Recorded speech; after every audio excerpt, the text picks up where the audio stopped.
I'm just going to hit support now to get some good chat in where we talk about our technical setup. So there's me that's just rocking out with a laptop. There's Nick that's got his old school laptop and his ear pilot headphones. Are you not? And then there's you with the full-on professional recording studio going on. My voice sounds amazing. It does. It sounds amazing. You've actually notched it down by a frequency about 10 gigahertz. Normally it's, hello, my name's Mark. Hello, Nick. Now it's, hi, Nick. How's it going? Tuning in to Carmel FM. Carmel FM. Hi there. So, are you not using your phone, Nick? Are you using your laptop? Jen wanted me to. I could have used my phone, but I think the quality of the mic I use, if I speak with the Open University with this thing, if I hear myself back, it's better. It's a better sound. Yeah, because if there's 3 of us on, it picks up the background sounds when it's recording if you've not got headphones in. So it just gives us a better quality. Yeah, because there's 3, right? Because there's 3. Okay. Yeah. I'm learning so many tips. I'm from Jen, the professional. Jen, professional dude, man. Yeah. That's what this whole life experience at the moment is about. It's learning new things. I've learned Zoom this week in like a matter of like, it's not that difficult. So I'm not but I really have been amazed at how useful it is. It's amazing. Their sales must have gone through the roof in the last 48 hours. Every fitness professional in the country has gone online with Zoom. Yeah. I know, I think their stock, even at the start of the week, has went up 30%. I'm not surprised. I should have bought shares before I bought my membership. I know. Facebook Live, though, has seriously been letting me down. Facebook Live, I used it once a long time ago, but I've been using the 2 of them sort of side by side. So Facebook Live and Zoom for people that are not on Facebook, and Facebook Live has kicked me out halfway through a class every time so far. Wow. Okay, that's not good. Mark Zuckerberg, I'm not happy with you, mate. I'm not happy with you. Because he's not making any money out of it.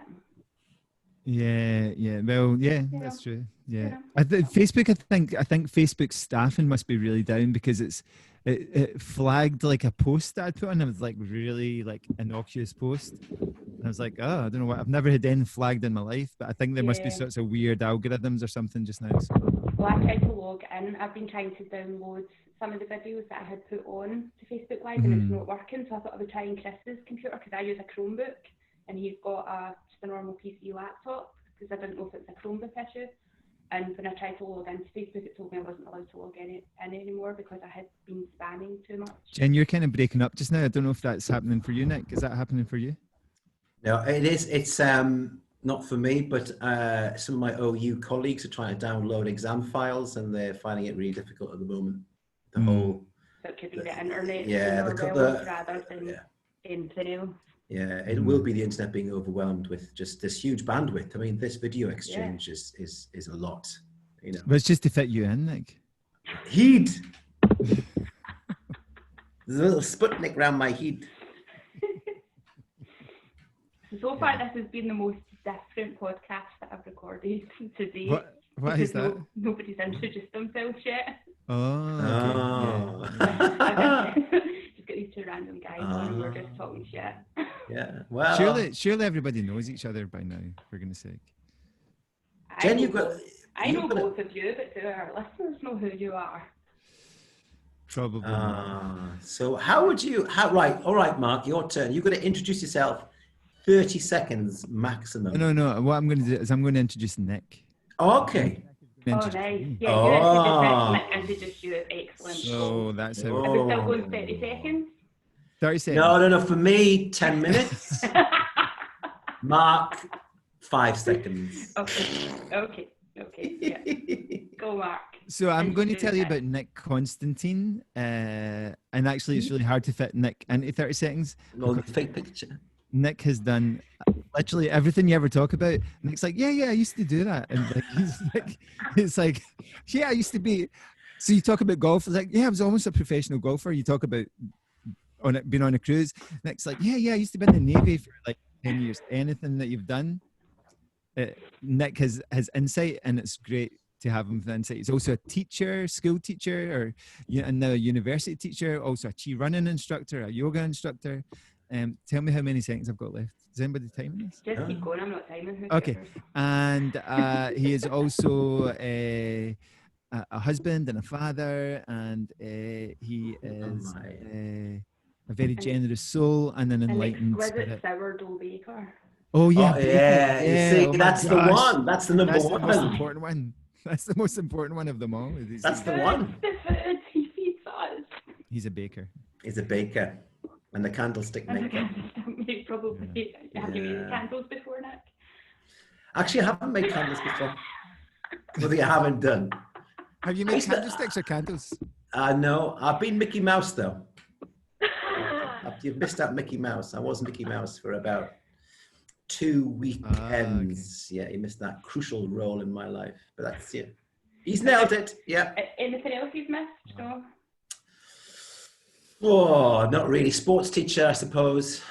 It's lots of sports. But I mean, yeah. I mean, basically, I've tried everything in anything. I used to say to my kids when I was using assemblies, I failed at everything because I've tried everything. You know, try everything, fail everything. The only way you learn is by failing. Exactly. Absolutely. You know, so it's a laugh. Yeah. Completely true. Yeah. So my turn for Mark. Okay, so Mark is awesome, generous, understanding, compassionate individual. Look at his head. He's nodding away. He's saying, yeah. He is my yin and yang. He is my head and tails. We work together. He's a great yoga teacher, triathlete, drug counselor, social worker. I always get, or was social worker, drug counselor with people. He's a senior teacher with Mohan now, and he's worked incredibly hard to develop some really wonderful professional relationships with some of the best instructors in the world. So I rate what Mark does very, very highly with the profession that he's decided to choose to go into, which is not easy one, yoga teaching, and extremely knowledgeable, passionate, and seems to always have a lot of time for people. So I could go on and on about Uncle Mark. Great musician behind you there. You can see behind him there. He's also the director of Solas. Is it Solas? I'm on the board for Solas. On the board for Solas Festival. Yeah, so good musician, well, fantastic musician. I used to play in a band who I think his claim to fame was he was played by John Peel. This is one of the things, yes, he got onto the John Peel show. So that's amazing. What else? Yeah, he's a yoga teacher, so he teaches yoga teachers to teach how to teach yoga teaching.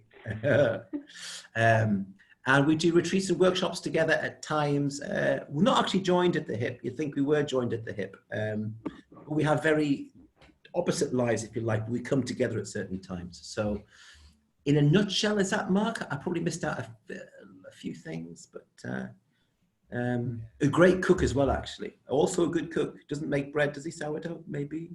Never made bread in my life. No, I saw a really good recipe online today for pumpkin. No, not pumpkin. Butternut squash. Butternut squash bread. Really? Yeah. So you roast the butternut squash, and you get some flour and some baking powder. Blah blah blah blah. Yeah. And I might try it. I might venture into trying to make. Yeah. Make some bread, and we'll join your mighty duo, and we can become a triumvirate. I tell you what is funny is that I can post anything on like physics, maths, teaching, yoga, like one like. I put a picture of my bread up, 50 likes. You know, what does that tell you? It tells me that I need to change my jobs again and become a baker. People like pictures of food. People like pictures of food. They love pictures of food. Absolutely. Did Uncle Nick miss anything, Mark, in your intro? Anything, John? I don't know. Did he say anything about triathlons? I did, yeah. Okay. I know, like, because it's kind of like for some reason my connection goes a lot sometimes. So all I hear is like a robot thing. Yeah, no, that's it. Perfect. Summed up in a nutshell. No faults. None of us have any faults. Lots of faults. That's the faults are the reason I'm here. So yeah, so lots of faults. Because we're human. Yeah. We are human. Yeah. Absolutely. Thai massage? Did we say anything about Thai massage? Oh no, I didn't say Thai massage. Acro yoga. I didn't say acro yoga. Didn't say Thai massage. Oh Lord. So many things. So many things, man. I'm almost like you. So you are. You kind of are. You do lots of things. Yeah, we do lots of stuff. Yeah. Following in the footsteps. Yeah. So what brought you to yoga? So 2005. Do you want the long story? I'm going to give you the long story. Any story I can to do today. 2005 to 2006, I went traveling, and I came back, and I continued in a different project, but the same work I was doing as a drug counselor.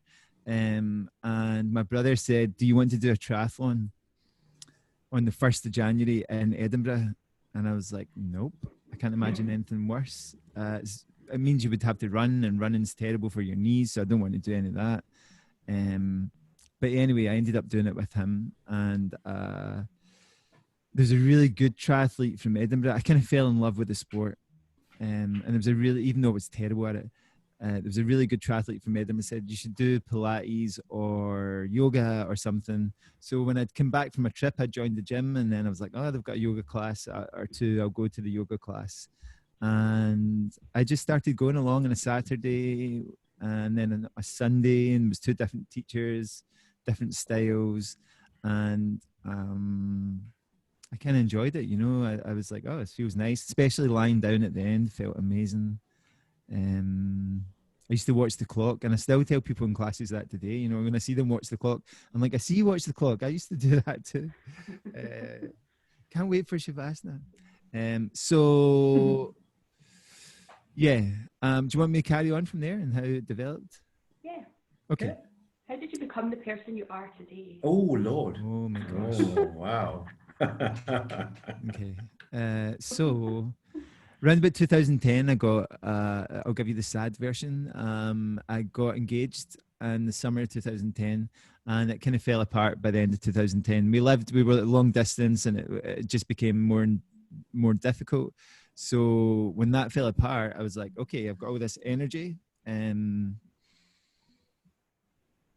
I decided I wasn't going to put it into something negative. I used to, when I was in bands, write songs and drink too much, and because if I was sad, and so I was like, okay, I want to do something different with this energy. And what I did was I spoke to one of the yoga teachers, and she said, come and do your yoga teacher training. It's a good use of your time, you'll learn a lot.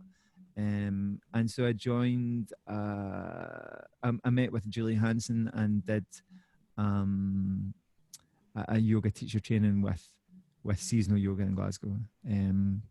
And it was really great. I was the only guy, and there was 20 women. So it was unusual, or actually maybe usual for yoga. And then changed, I don't think. No, it's not changed that much. Really, it's not changed that much. And I read a book when I was doing it. We had to study different gurus or teachers, and my book was on Krishnamacharya, and I loved the book. It made so much sense, and it had a lot of clarity around the whole subject of yoga for me, which was great. But I sensed there was a real deep truth to it, but there was a lot of wishy-washiness over the top of it, and a lot of how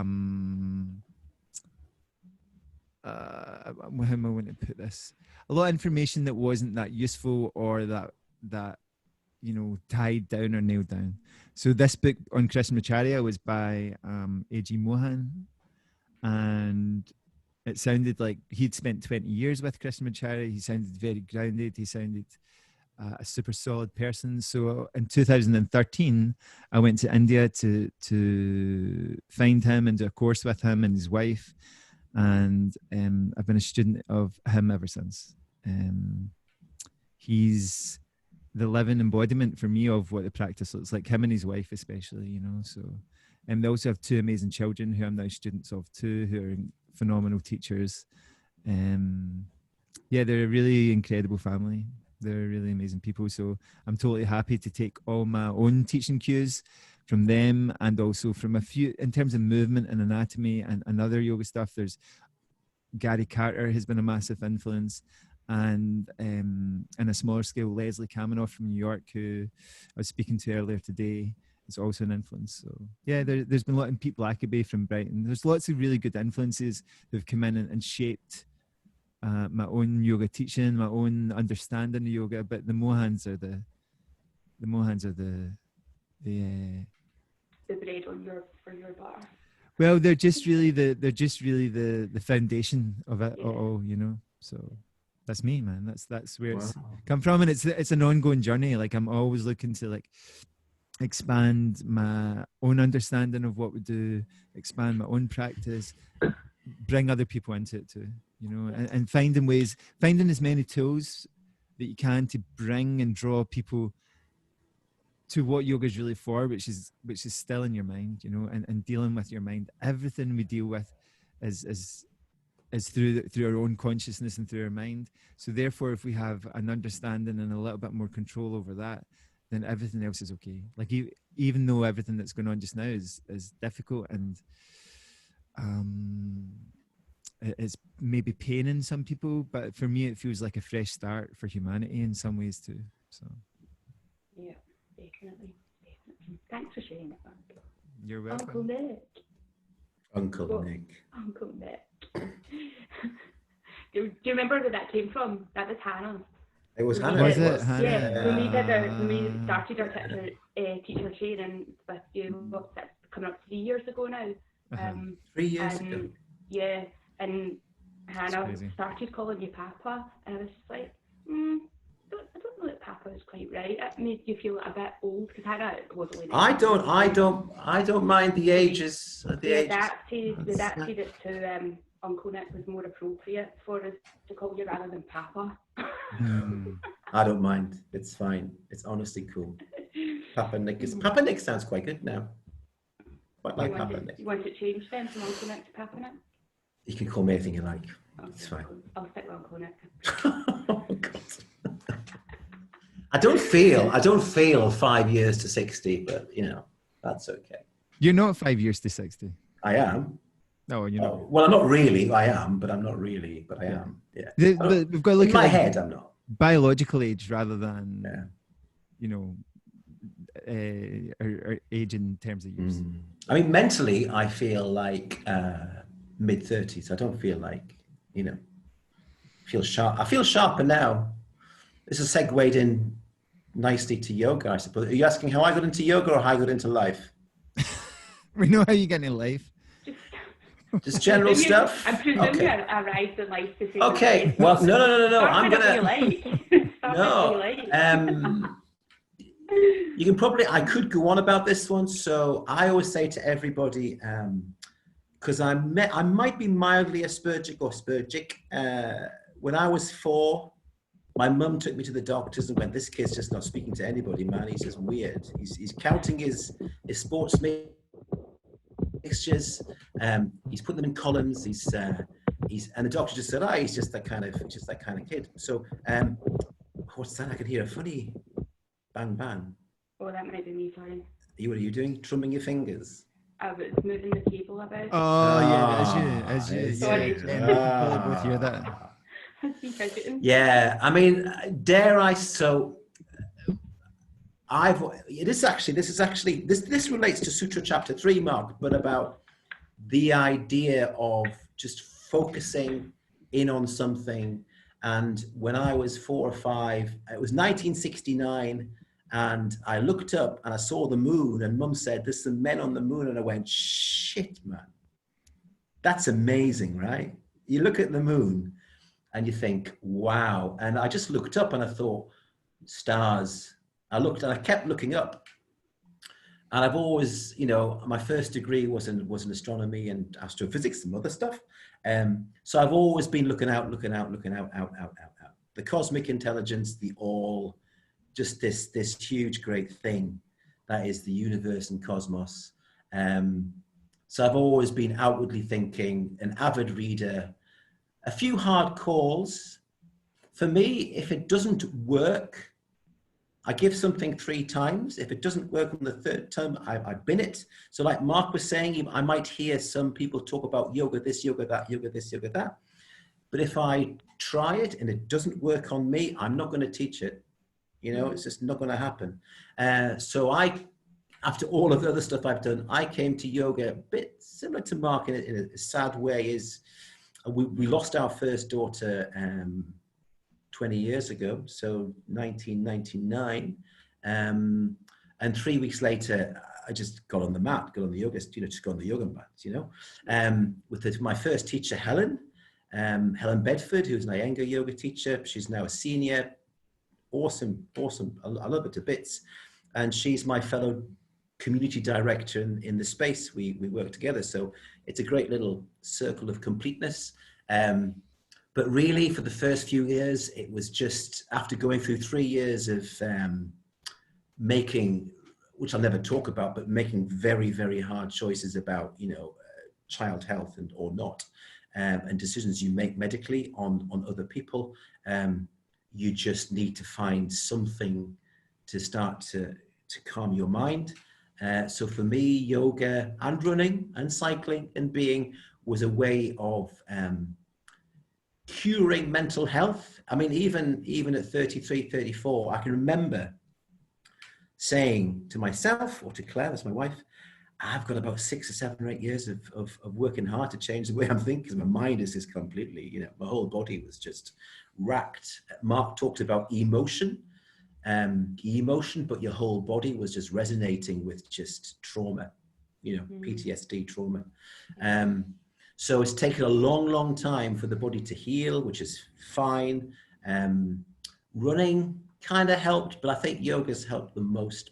For me, the physical act of yoga hasn't been as important as the act of meditation and calming and breath for me. I also am passionate about developing people's personal practice. I think that's a super, super important one. I'm kind of conflicting about Simon Says yoga. It's not the same as being a teacher of mathematics or being a teacher at university or anything else. It's you're trying to get people to listen to themselves, to their own minds and their breath and their bodies. So, and obviously I ride on the coattails of Mark's knowledge. Okay, I pick teachers carefully, right? So I can't really afford or have the time to speak to Leslie Kamenov or go to Mohan or go and do some anatomy courses. I just can't. I would love to, but I just don't have the ability to do that at the moment. So obviously, Mark's his passion project, his passion subject, then, I would rather invest my time, effort and money, et cetera, with someone who has the passion to be able to do that and have the confidence to be able to work with someone who is prepared to share that. And so as a result of that, you can share that knowledge with other people. But I think it does come down to the personal practice. I think authenticity, is important. I think, you can sit there and I think you can tell if someone's not being authentic and just learned something and just popped it out. You know what I mean? Here I go inside, inhale, exhale, whatever you're going to do. So for me, the impact of yoga has been long and deep. It's reflected some of the things I experienced before yoga. So studying the sutras and the Gita again has informed me. I said, oh yeah, I understand that now. I'm always amazed that people who wrote the sutras and the Dharma and Buddha wrote this stuff in the climate around them. So they had the time to think about and reflect on and realize what was important, which is even more so important now. It's actually all this stuff. I'm reading the sutras again. I've got this book called Embodying the Yoga Sutras, and it's actually really good. But it's just trying to share that with people. It's so I mean, I think I'm a student first, teacher second. I'm not really I didn't become a yoga teacher to become a yoga teacher. That sounds a bit weird. That wasn't my driver. It was just to share some practice with others, really. And in the community space we have, it's ideal for me. It's a nice segue into what I do. So yeah, that's it really for me. Keep it nice and simple, yeah. Yeah, I think that's a really nice philosophy for life, though, be the student first, the teacher second. Yeah. Because then you always have that space to have an open mind, to be willing to learn more. If you think I am the teacher first, then you think that you know everything about everything first and don't need to learn anything else. And I think that could be a dangerous place to drop into. It's not even, it's tragic actually. for me, it's it's a tragedy when somebody says I'm a teacher first, and because for me, the more I know, the more I realize I don't know. No, exactly, yeah. And so even A.G. Mohan, who spent 20 years with Krishnamacharya, who's ripping something? It's just me. Okay, it's Nick. It's just funny how much comes through a microphone. So even A.G. Mohan, when Krishnamacharya died, went and studied for 15 years with an Ayurvedic teacher. He continued to learn and continued to study, and actually continues to learn and continues to study. If it's good enough for people who have been practicing and for almost 50 years to remain a student, then we need to remain students. And actually, I don't really. I wouldn't want to go to a teacher that didn't have another teacher behind them. Mm-hmm. It's just, for me, it's essential to know that, that the teacher has somebody who they are accountable to and listen to and get support from, because it's too easy to take this subject and just veer off, and that's happened too much, and then also to know that they have a practice, and also to know that they have students who trust them and who are supporting them and who engage with them. So. Yeah, it's really important when you're picking your teacher. I think it's. I mean, I've learned lessons from people you'd never think. So I think it's the old adage of when the student's ready, the teacher appears as well. I think. And again, I'll go to the sutras based, is that, I mean, even from an OU lecturer's point of view, I've got students who will not see things differently. They will see it in that way. And just this ability to work with someone who might ask you questions in a way that makes you think and see things differently or perceive things differently, I think is really important. So you've got to be, because you could pick somebody who is going to reflect the status quo of where you are. So there is no challenge. It's just the same. And it just starts to embody, it becomes dogmatic, basically. So I think you do need to pick somebody be attracted to, I don't know what the word is, who is not dogmatic, who may be challenging you, who has got knowledge that you respect. I think the word is seek. You need to be a seeker. Like somebody who you need to be on a kind of search for the right people at the right time. And I've been really fortunate to be drawn to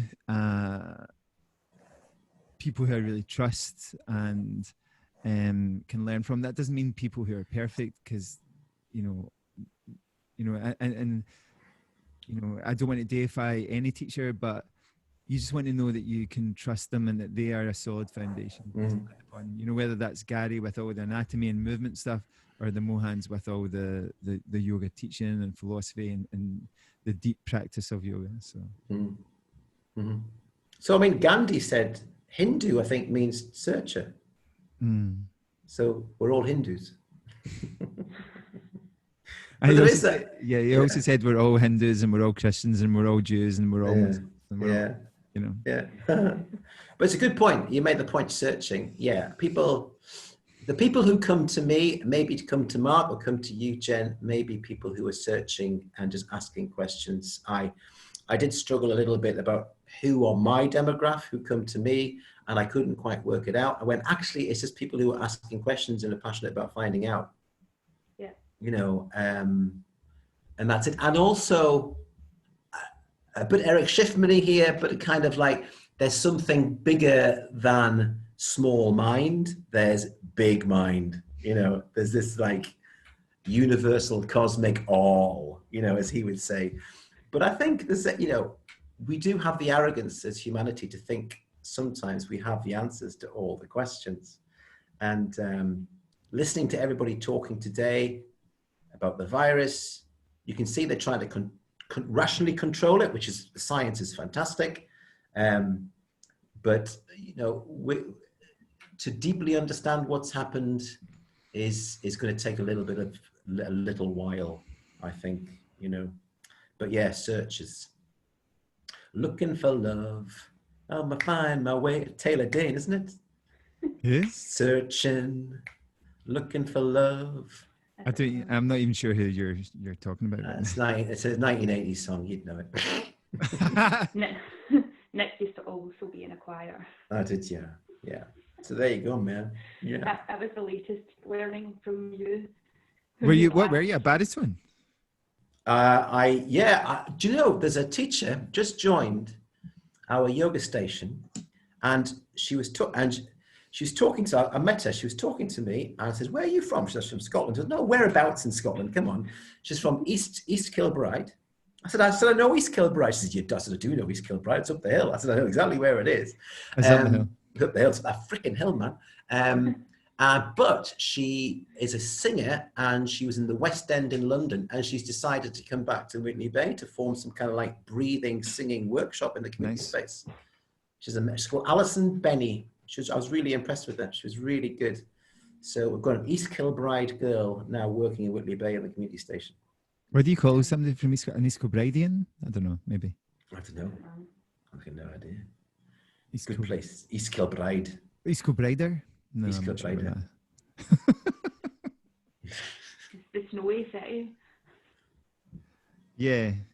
It's wet. It's very wet. It's very high. Snowy. Yeah. What has been your biggest lesson that you have learned in the last year? Oh.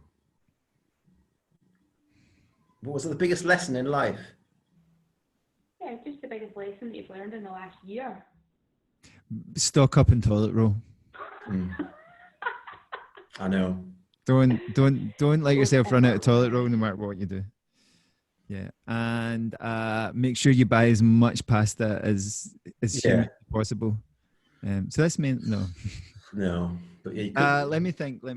I'm thinking hard now, Jen. That's a deep question. That one. The biggest lesson I've learned. So there's something like that. There's a phrase that I think I spoke to both of you about before, that came from the Mohans. And it's not like a big lesson, but it's really useful for people who are into yoga or study yoga. And it was Ganesh that was sharing it, but I think it comes from Mohanji, and it's baptizing a movement with a Sanskrit name doesn't make it any safer. And I was like, that's so good. People need to know that, people need to learn that. Yeah. We are.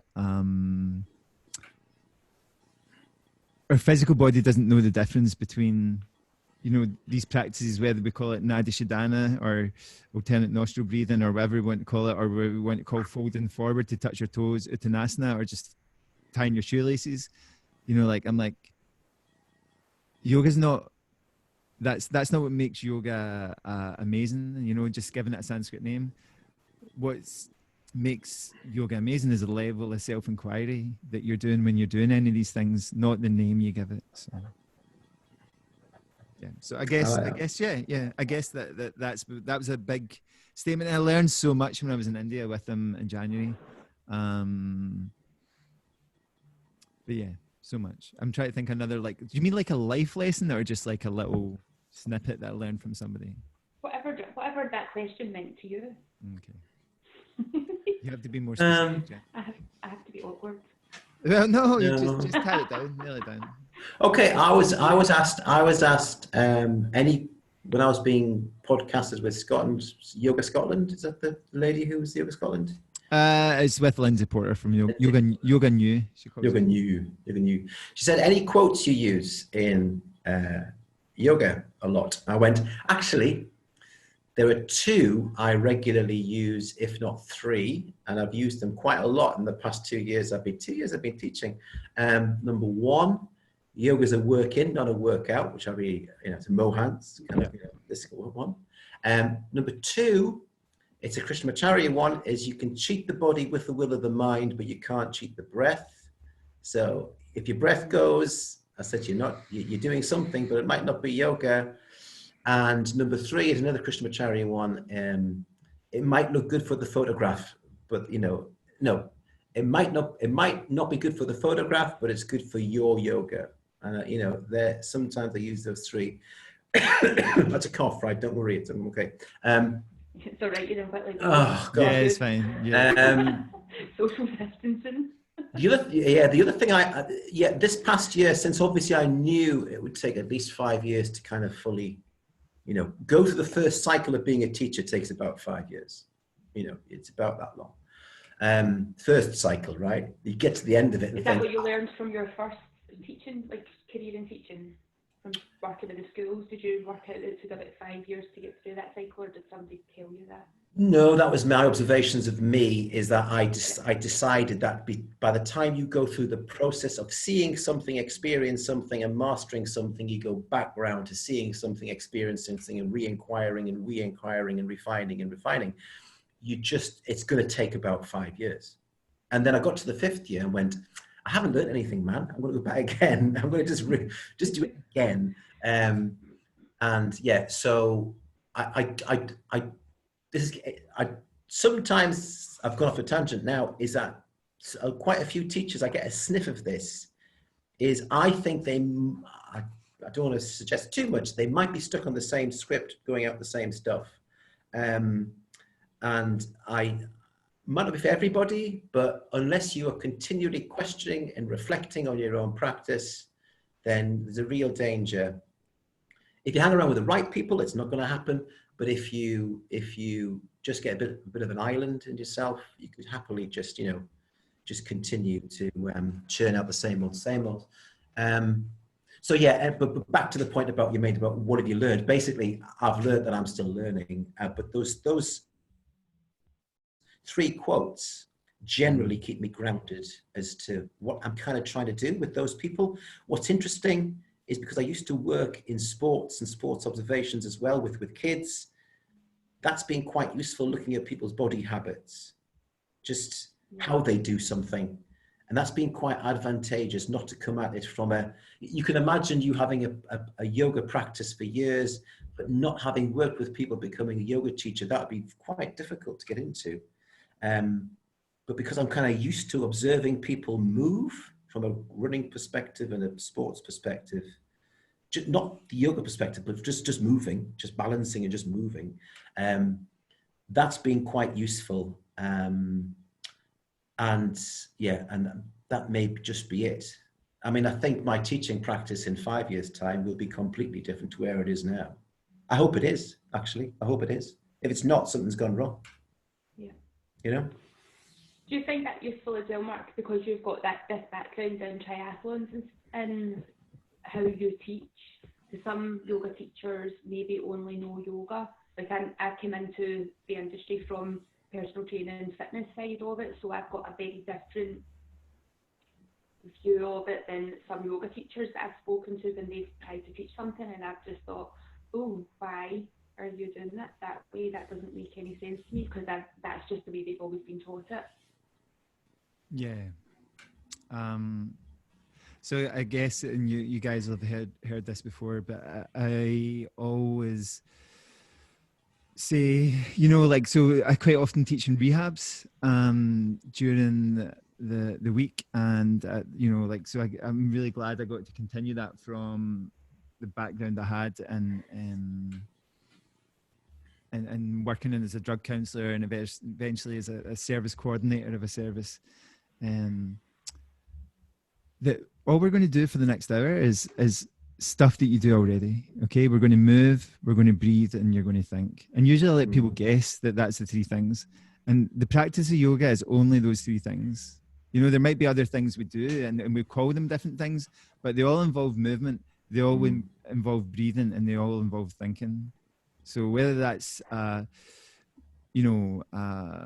we talked about something like, I don't know, the bandhas that, that people talk about, and I mean, it's just a movement. It's a physical movement, even though it's energetically changing something internally. If we do singing or a pranayama practice, that's completely related to breathing. And if we do any of these things with mental focus, that's relating to our thinking, and therefore we're practicing yoga. So for me, like when I was doing, like I've been doing a guided meditation quite a lot just now. And in the guided meditation this morning, it was saying, like we have to be less formal about the practice and less lapsadaisical about our normal life. So so we have to there's no separation between when we formally practice. So whether I'm running or cycling or swimming or doing a yoga asana, there's still a physical movement, and therefore I can still be in some kind of conscious state of yoga ish, right? Yeah. And I can be what looks like practicing yoga, and my mind can be a million miles away, and I'm nowhere near practicing yoga. The thing about watching people practice yoga is you never know who's practicing, because it's what's happening internally that matters. So for me, there's no, what we do in the mat is indicative of everything else, it's not the purpose to be on the mat or to make Instagram stories or make Instagram posts. It's to make us obviously kind of less of a dick. Like for me, that's got to be true, right? So. That's it. That's your. I'm going to write a book, How to Be Less of a Dick. Yoga. Practice of yoga. Yeah. The bestseller. Yeah, bestseller. Yes. Yeah. Fly off the shelf. I think you've nailed it. I was again, Ravi Ravindra in Yoga Anytime, but it's so true. So Mark mentioned it, but I think the overall impact of yoga on me, I'm going to quote Ravi on this one, is to live my life more consciously and less mechanistically. And I think, you can wear hats in church on a Sunday and be very Christian on a Sunday and be a complete twat elsewhere. And I would rather have people who came in a bit disheveled, as Mark's right, sat and prayed and lived their lives in a good way, in a Christian way, following that tradition, a bit like the Sikhs in that Sikh temple. And if yoga, and Mohan said it, I think if yoga is, you take the practice to sharpen your mind and your approach to life, you don't just reserve it for giving each other nice yoga hugs in the studio, then being a complete git outside. I mean, that's not what it's about. But but if people's lives are in chaos outside, it might be they've got to live on an island inside. So, small changes. And I found in my darkest of times, full on PTSD, this is years ago now, it's 20 years ago now, is that I knew I was going to get better because of the time I was spending in that class. There was a chink of light. And you don't know some people's chaotic lives or whatever it is. So I've got to be careful in judging people because we can all do it. But yeah, it is what Mark's saying. For me, it was mentioned about living it more consciously, more than mechanistically. We can all do that. And I think the act of meditation for me certainly draws you back to the conscious, deeper state of the mind rather than that manas, busy state, monkey state mind, which can be hugely distracting, which in this situation now we're in, is clearly the one that most people are going to be falling into because of pure survival. If you think about it, we're all thinking about it. So there we go. Just some observations, I suppose. Thoughts. Nice. Yeah. I think it, like, just I was thinking about any quotes that I use. I guess there's a few. Actually, this like it came from Leslie, but it was from Desikachar. You know, so when you're in a class, and people say, "Where should I put my foot?" and should this be here? Yeah. And like I remember Leslie just said, Desikachar says when people were asking that, he say it's negotiable. You know, like it's so for me that one word negotiable means, you know, you're not. I think as soon as you say somebody your foot needs to be like this, and you take somebody's power out of their own body, and they go, "Oh, I'm doing something wrong," and you're like, "What? It's not what it's about for me. For me, it's like, how does it feel if you turn the foot out a bit more? Like, okay, and try it and see what it feels like for you. How does it feel if you go a bit wider with your legs? And what's happening for you if you reach a little bit further into that shape? You know, what happens for you? You know, and how does it when you explore this movement? What does it feel good? Does it feel nice? Does it feel necessary? Or does it feel painful and you want to stop rather than me like, oh, you need to turn this. You need to have this. We need to have this adjusted. So negotiable. That's one. And the other one is it follows on from that, and it's from Vanda Scarivelli, and she says, "Don't give up the instinct to the body for the glory of the post." I love that part. I love that quote. Yeah. Yeah. So don't kill the instinct to the body for the glory of a pose. And I'm like, that's for me is, you know. And those both cross over to everything in life. Yeah. Like if you're driving from the ego all the time and ignoring what signals your body is sending out, whether you're in a yoga class, whether you're out for a run, whether you are in a relationship with somebody or not, or it's a business transaction or whatever that is, your body takes, like, your instinct, your gut, your body is always sending out the signals, and you know, and it's up to you to be open to listen and take action and be curious about what it is that's going on. I mean, I'm actually a little bit of a nightmare sometimes when I'm in other people's classes as a student, because I just I don't mean wander off the mat, but you know, I would if I wanted to.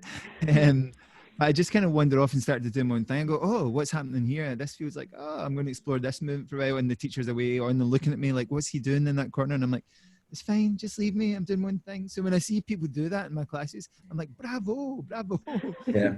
You know, play maestro. You know, like it's just like it's your body. This is your instrument. You know, this thing that we inhabit. Yeah. You're the person that knows what's happening in it. I can't tell what's happening in it. You know, like. If you're like, oh, I'm really feeling this feels amazing, it's real physically good for me, it's going to bring me to a more steady state when I come to sit at the end, carry on. If I get stuck in any sort of like conversations, which is all linked here, I think of about teaching someone about, you know, listening to their own body. Mozart, when he used to get visiting composers, the very first thing he used to do with Mozart, right? Brilliant.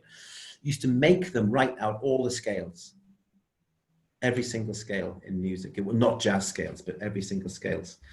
So there's this, as you said, there's a tension between learning something, am I doing it right? And the ability to actually play with the instrument called the human body. It's your human body, not my human body, it's your human body. So when you say, you know, negotiable, it's almost like, well, actually, yeah, I want you to kind of, you know, play with the instrument that you have called this human body. You have the right to be able to take these notes I've given you, and actually, why don't you play this note in this way or this note in this way? So at the beginning, they might only have, like me, I've only got a few scales and a few notes.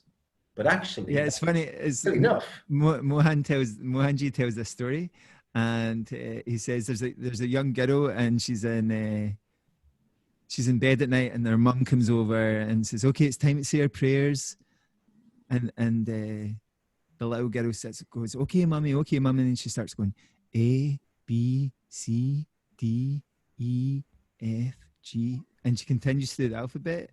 And the mum says, what are you doing? You're just saying the alphabet. She says, yeah, but when God gets the letters, he'll arrange them in the right words. Yes. You see, man? You know, I love that. So, you know, like, it's kind of like, oh, okay. Yeah. And as much as like, okay, so I want to caveat something I said in terms of I don't want to tell people like exactly what to do, but also I do think people need to you know, to feel some basic things in their body. They need to know how it moves. They need to know like what's long and tall and what's, you know, squat and flexed, you know, like you know, you need to have an understanding. So to talk about that kind of thing and get to people to feel things and explore things that give them a deeper understanding of who they are, or who they are physically, and then who they are emotionally and mentally and spiritually. So yeah, no, it's an interesting one. I think it's really interesting. I did a couple of things a few weeks ago. I always say, right, we're going to do Simon Says Salute to the Sun. And they all laugh. So Simon Says, here we go. Okay. And I says, right, okay, I want you to invent your own salute to the sun. Now I'm going to say nothing. And they all went, oh, says that's, yeah. I'm going to say absolutely nothing. Are you ready? I remember just saying to them, listen to your internal, I'm copying Eric Schiffman here, but listen to your internal prompt. When you're ready, inhale, breathe, go.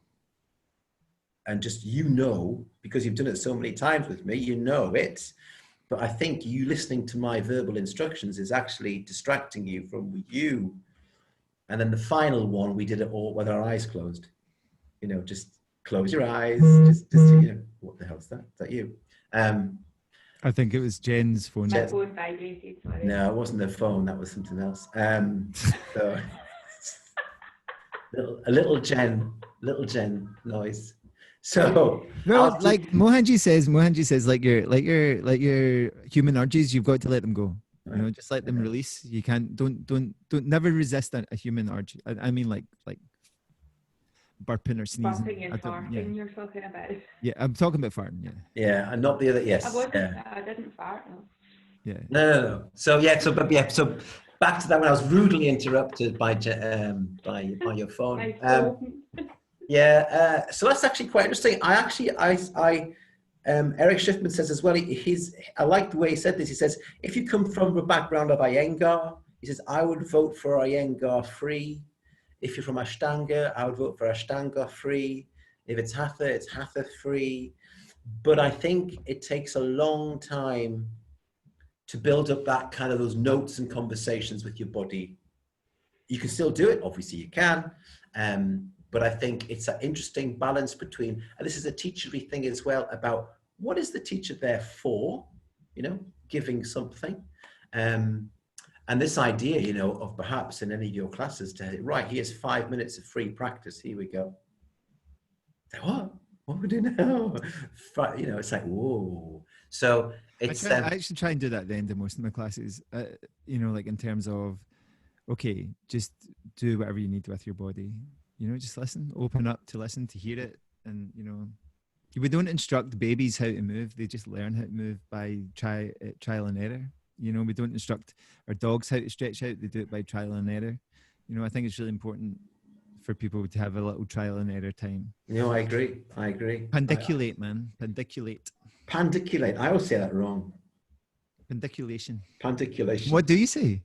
I don't know. I think you say lots of things wrong. So it always makes me laugh. It's like because he's from Whitley. No, I think it's just like, I don't know what it is, but it's like my mum. Like my mum said a few weeks ago. She went, yeah. There was somebody in the cafe and they were coughing, and we had to run over, and somebody had to do that Heineken maneuver. Probably the best. My mum's got lots of those, man. So outside of yoga, what else are you interested in learning about just now?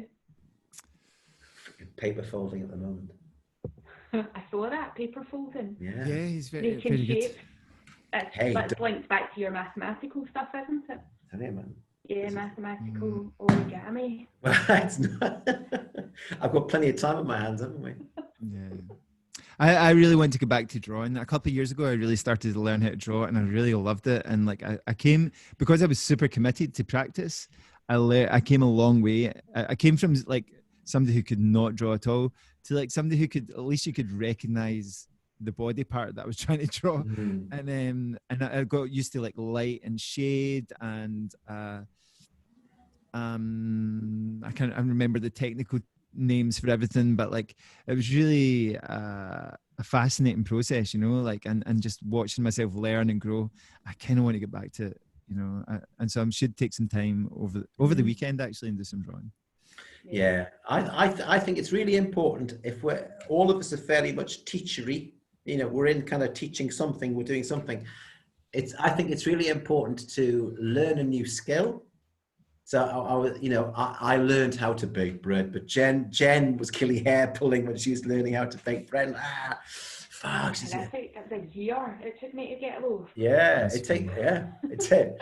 But I think I mean, I'm a bit of a polymath. I think it's really important if we do what we do, is you always try to learn something you're not very good at. Because if you're absolutely, because I was so bad at drawing, you know, like I was so like I really like, but I had a really good teacher for those first few weeks, and like honestly, in the space of the first hour, I'd went from drawing like my hand, which looked terrible, to the final 10 minutes of that hour, do something that actually looked like my hand. I was like, oh my gosh, I really like hands. Yeah. No, it was amazing. It was amazing. Yeah, that's so important to be taught well. To be taught well, yeah, definitely. I mean, my best teacher I didn't like him at all. He was an arrogant. 1980 something. I was learning how to physics. Yes, this is a good question actually. What have we learned from our best teachers? And there's one thing I share everybody is a teacher. And he was watching me teach some kids, I think who had some disability or some physical impairment. And they weren't getting it. And I was 23, 24. And he says, look, they're not getting it. It's your fault.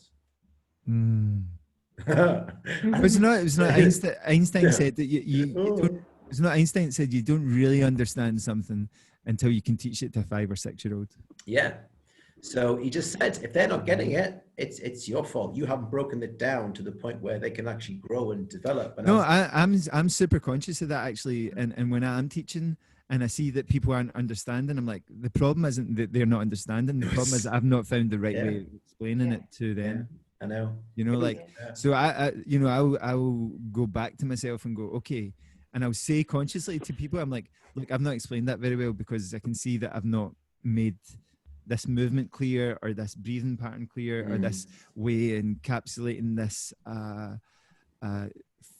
philosophy side of yoga, sutra side of yoga, teaching side of yoga. So it's I really take it on myself because it's an opportunity to learn, right? Yeah. And I learn a lot from watching people do something slightly different and slightly avant-garde in the class. You know, I'm like, oh, that's a really lovely way to do it. And quite often I'll stop a class and go, let's all do it that way, you know, like, 'cause that looked really nice. It looked really lovely. Like, you know, just finding learning experiences in everything that we're doing. You know? But that's a very confident teacher to do that. But it is because, you know, I've known teachers in various levels.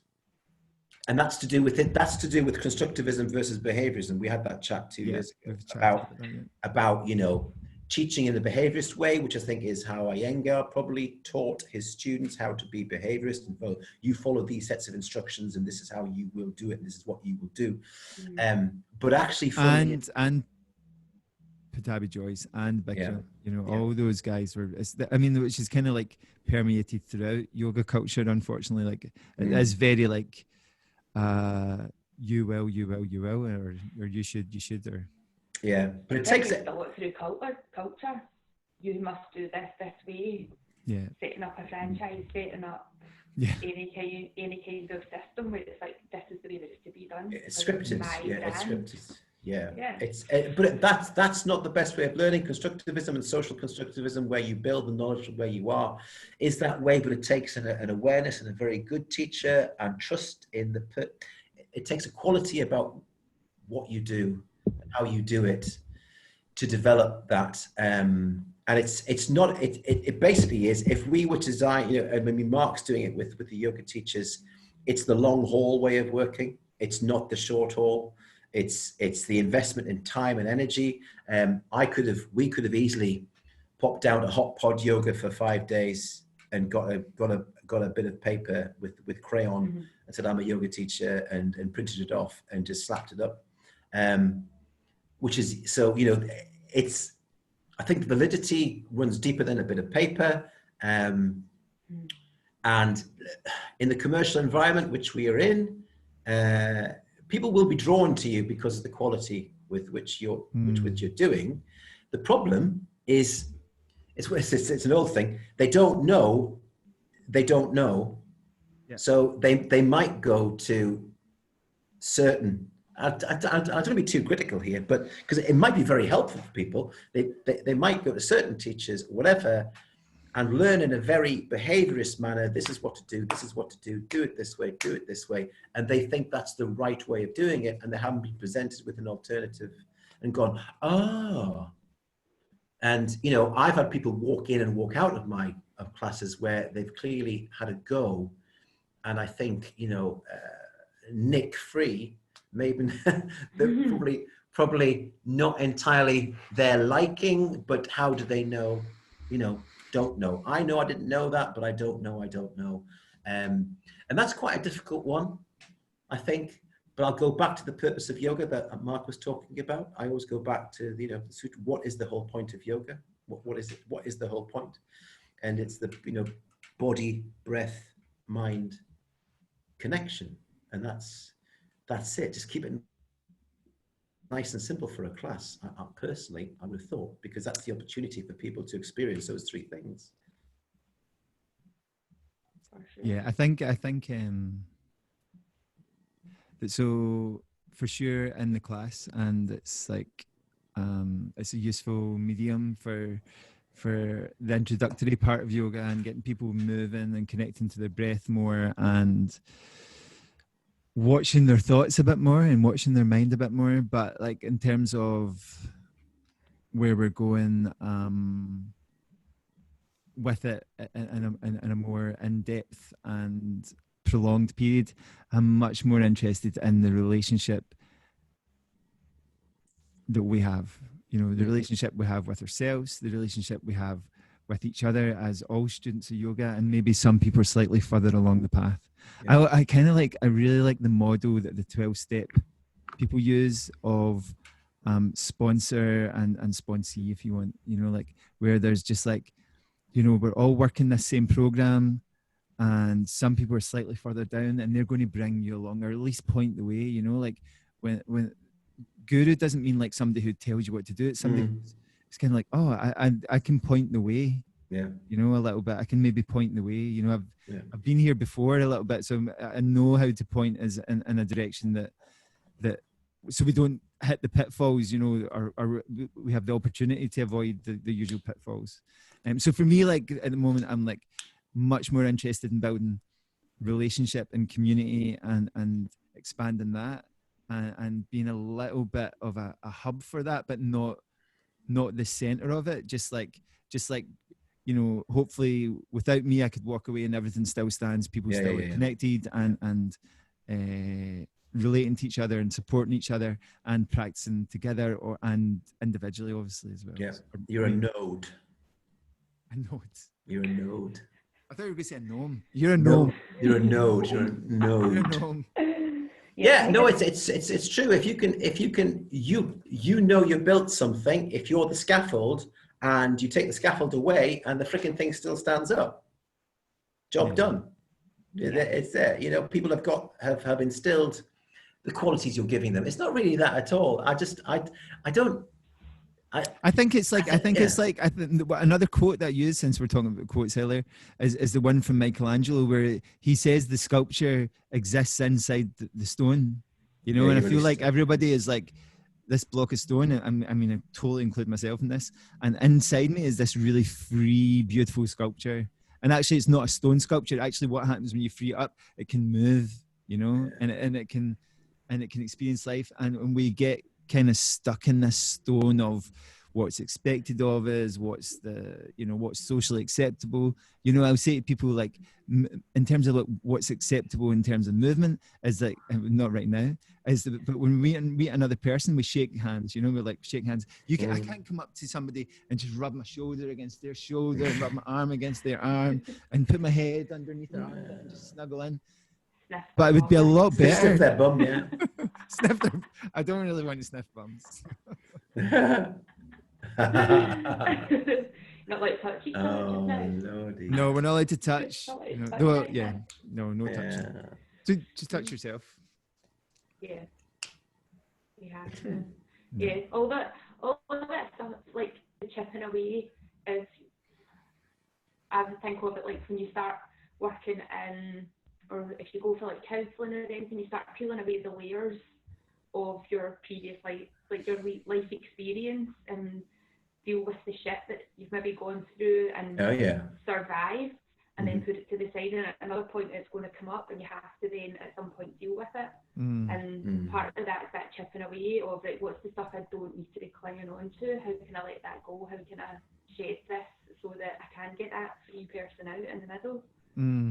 I mean, going through counselling, I mean, I'm learning now to be very open now and very honest 20 years down the line, but going through counselling and psychoanalysis and psychological stuff is really interesting. Looking back at it, right? I mean, look at me, this is me going through it. Because you don't half hold on to just crazy stuff in your head. I actually, if someone said to me, Nick, try to think the way you used to think and your mind, the way it used to be. And I'll say, you know what? My mind just won't even let me get there. I've got no understanding of how my mind was operating in terms of the emotional attachment to just stuff. And it's amazing. I mean, the Buddha brain, I've got the book somewhere there, the Buddha's brain. I'm going to reach over and get it. Hold on a second. No, the thing is that you're saying that is like we are patterned, you know, like we're super we have patterns of thinking, patterns of moving, patterns of behaving, and we're so, I don't know when to say unaware, but we're so there's such a part of us. So the amazing thing to me is like that yoga has been talking forever about samskaras, and these samskaras that exist within us. So these habitual ways of being, we call them latent impressions, but you know, it's just like ways of being. I like to say maybe, and ways of thinking, and we're so like tied into them that unless you can step back through the practice and really see it, and then go, okay, if I have an anger problem, I need to practice a different samskara, which is one of compassion and kindness. Not trying just to not be angry. You know, I actually have to like practice something else so that becomes my way of being, rather than falling in just like, I won't be angry. And we're just like, no, you haven't, you know, like you have, I know for me, like being from the west of Scotland and being male, definitely like it's very easy to go and want to feel like that. But the other thing through the practice is you do still go up, but you come down super quick. You know, you're like, what does it matter, you know? I was talking to Mohan in the car, and he liked this analogy. I went, I'm going to use this analogy because he's clearly, Mohan likes this analogy. He says, I've nailed this, baby. It was bhavana and latent impressions, and I was talking about mind furrows and ploughing the mind with the same plough. You just keep on doing the same motion, the same action, and the tractor, you're the driver, the plough. And if you're going to set the intention, you're going to have to plow the field in a different direction, and you create different mind furrows. But it takes a while, because those latent impressions of the previous plow furrows are still there from the radar. When the helicopter takes pictures, you can still see them. They're still there. And it takes a lot of work to set the direction of that new plow. And you're right. You can't just say, I'm not going to steer the plow in this direction. You've actually got to create a different set of behaviors. And you need to know that that's possible, because some people don't even know that there is another way. Yeah, there's you can see life through the red filter, and you need to be able to remove that filter and go green. but actually you need to be able to go red filter, green filter, blue filter, no filter. Yeah. And it's the no filter is the ultimate no filter. How do you get there, Nick? How do you get to no filter? You don't want to go through what I would. Yeah, no filter.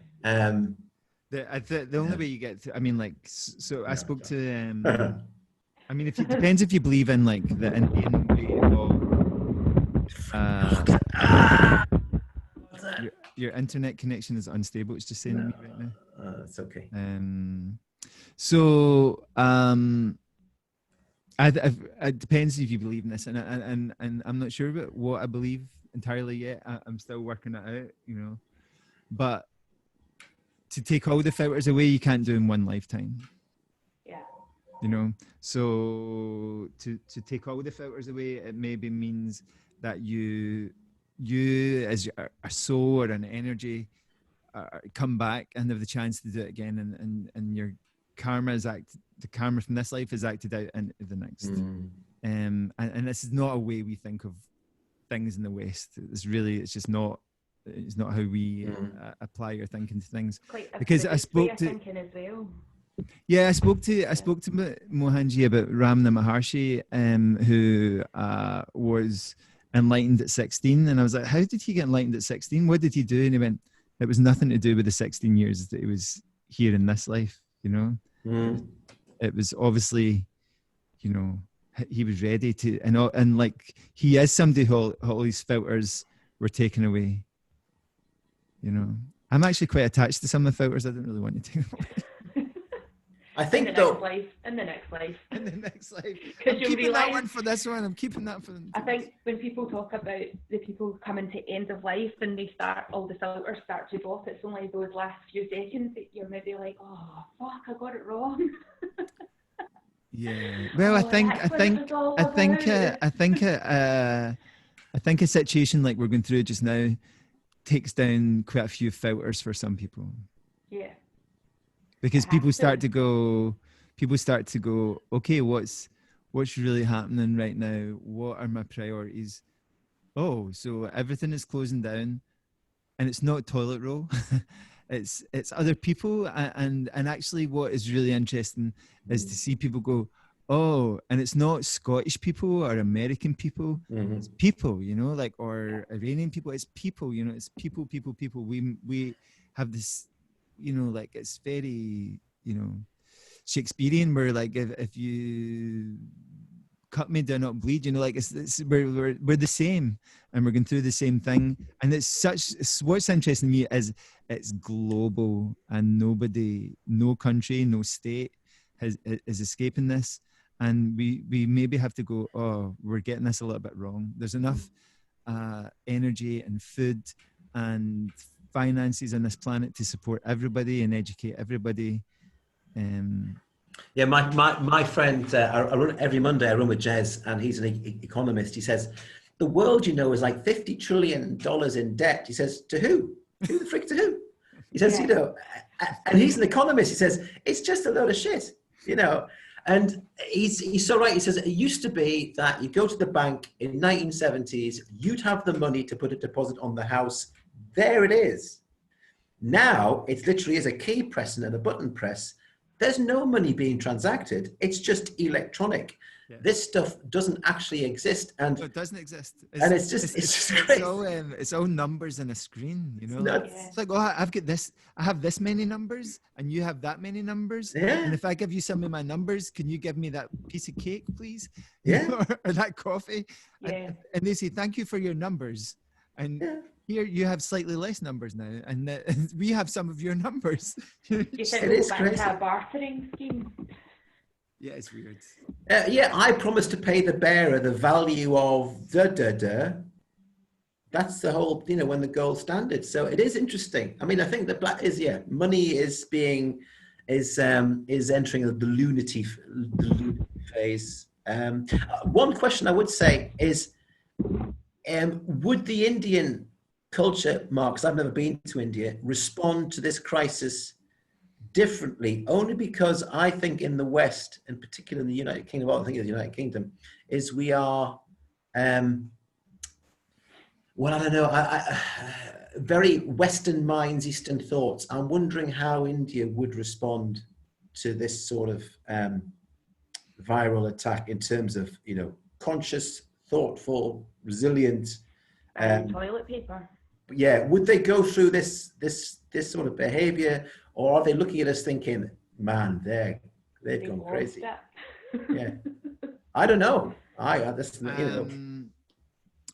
can't. I have no way to be definitive on that, but I would say that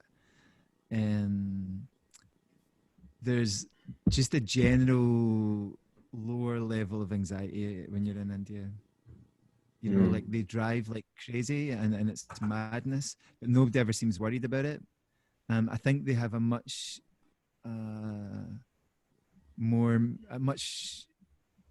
maturer relationship with death. And maybe they don't see it as the end, not in the way that we see like you're going to heaven, like maybe as in a Christian culture, but and yeah, they're kind of used to it. Like, so when people die there, they usually get cremated pretty quickly, but the body's open and it's on a what you call it, the name of it's fire, the burn.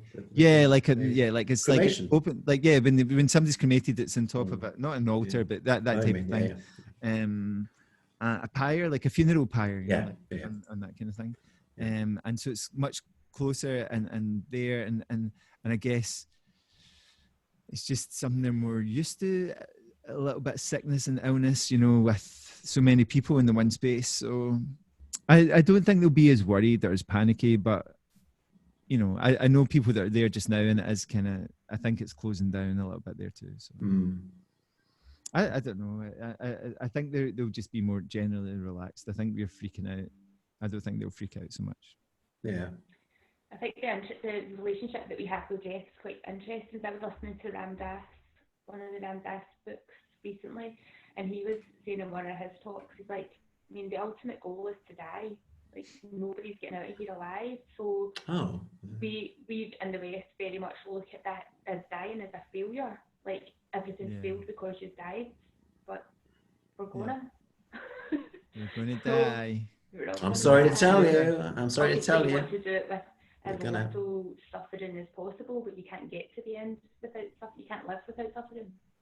No, I mean, like, that's the first the Four Noble Truths from the Buddha. Life is suffering, and we just have to go, oh yes, yeah, so there's a lot of suffering in this, and this exists. And it's not always a bad thing. I think we've got a negative association with that word suffering because we think of it as a bad thing, but it's just living.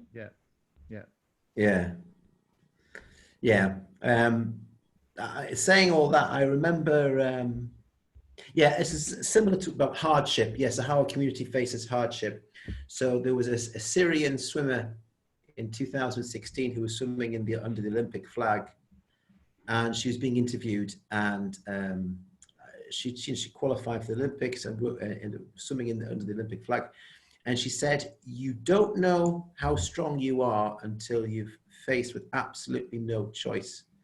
And she swam. She was holding onto the boat from Syria to Lesbos. And she said, I was out on the boat because I was a stronger swimmer. But if I let go of that boat, I would have died. I would have drowned. So, I think there's situations now which are clearly stressful for some, but I do think mildly politically and society-wise that we have created a society that perhaps is a little bit comfortable, and the idea that everything is controlled and it's insane. We're bloated and honestly, like, I mean, Mark's be more blunt now. we're overweight and we need to shed some weight, and I don't mean like that by. I don't mean that in terms of like overweight as in people are overweight or there's too many people. I mean, like, we have almost our heart's desires whenever we want it. We have an abundant amount of food. We have an abundant amount of toilet paper. We have an abundant amount of belongings. Two of my students are professional declutterers, which is great and people really need it, but we just have too much, and what we maybe don't have too much of is connection and truth and compassion for each other. And so we have this opportunity now, like, to say, okay, how are we doing this? It's, you know, it's great. You can like look on your computer and go, I need that in 3 hours delivered to my house by Amazon. Thank you. And you know, I mean, like, wow. But it's unbelievable. You can jump in a car and you can be 70 miles away in an hour. Yeah. You know, like, I mean, it's insane the way we live. Like, you can fly across the oceans, you know, and so everybody sees it as a right, and actually not as this incredible privilege. So we need a little bit of a butt kicking, which this is. So Yeah. Definitely. Kick our asses, man. Definitely. Yeah. So we've been chatting now for an hour and a half. Is that all? Yeah.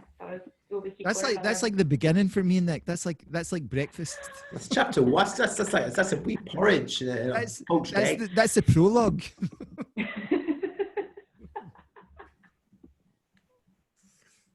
No, I do have stuff I need to do. So. Yeah, I know. What's it going to do? Yeah. There's life is, although it's not happening, it's still happening. Actually, what I want to say is like I'm loving the transition to teaching online. It's really fun, you know. Like I've avoided it for so long because I hate being online, but actually I do quite like it. I just need to get all my clients like me. Yeah, no, okay. So I'm just going to say this briefly before I go and make some tea and have some more food.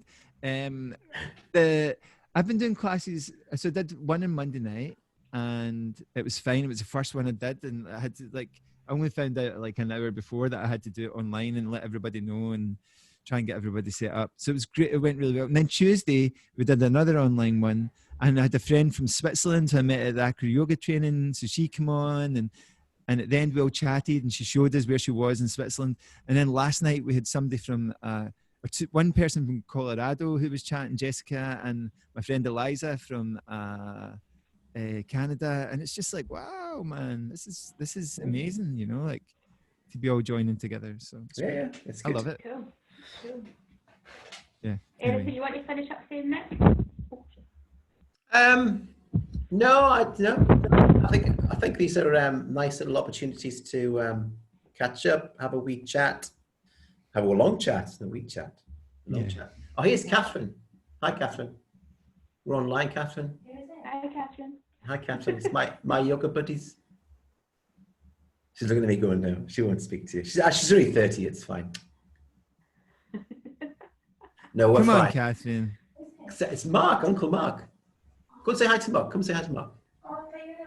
Just come in. Just come on, Catherine. Let's see. There she is. Give me a wave. Where? Oh, hi. Hi. Oh my God, there's loads. Oh no. No, it's not, no. Three. On the podcast. Silly me. It's my wee Ben.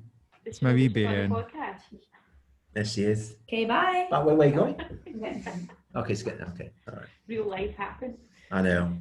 Where is the best people to... That sentence doesn't make sense. Let me start again. Where is the best place for people to find you online if they wish to connect with you? Well, if Facebook Souls in Motion, or Instagram Souls in Motion 65, or Soul in Motion at virginmedia.com, or www.soulinmotion.co.uk. You're on all of them. All channels. All channels. Mark, where is best for people to find you? I'm usually in Carmyle. Just chat the door, come in for a cup of tea. Nice. That's the best response. Nice. No, I'm on they can find me through you actually if they want to, like through all the Facebook stuff, Kridaka Yoga, blah blah blah. I'll put links in the show notes. Yeah, it's fine. Job done. That's good. Job done. Okay. Thanks for being on that. Thanks, guys.